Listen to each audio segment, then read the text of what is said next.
This is what Isaiah, son of Amos, saw concerning Judah and Jerusalem. In the last days, the mountain of the Lord's temple will be established as the highest of the mountains.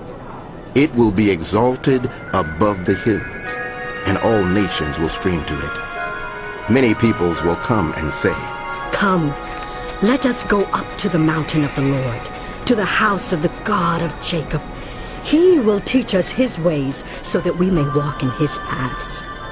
The law will go out from Zion, the word of the Lord from Jerusalem. He will judge between the nations and will settle disputes for many peoples. They will beat their swords into plowshares and their spears into pruning hooks. Nation will not take up sword against nation, nor will they train for war anymore. Come, house of Jacob, let us walk in the light of the Lord.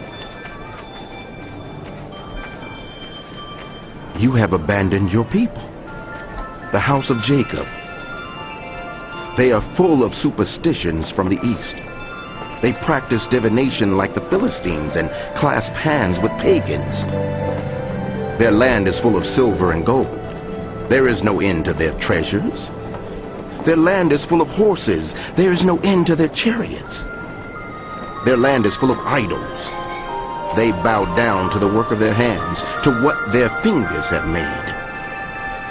So people will be brought low and everyone humbled. Do not forgive them. Go into the rocks.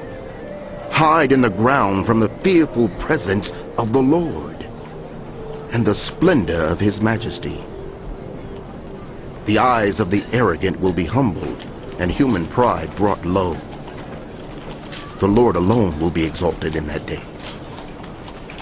The Lord Almighty has a day in store for all the proud and lofty, for all that is exalted, and they will be humbled.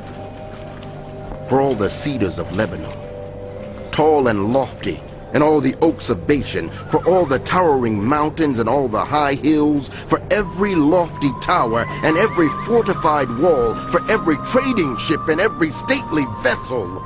The arrogance of all people will be brought low, and human pride humbled. The Lord alone will be exalted in that day, and the idols will totally disappear. People will flee to caves in the rocks and to holes in the ground from the fearful presence of the Lord and the splendor of his majesty, when he rises to shake the earth. In that day, people will throw away to the moles and bats their idols of silver and idols of gold, which they made to worship. They will flee to caverns in the rocks and to the overhanging crags from the fearful presence of the Lord and the splendor of his majesty when he rises to shake the earth. Stop trusting in human beings who have but a breath in their nostrils. Why hold them in esteem?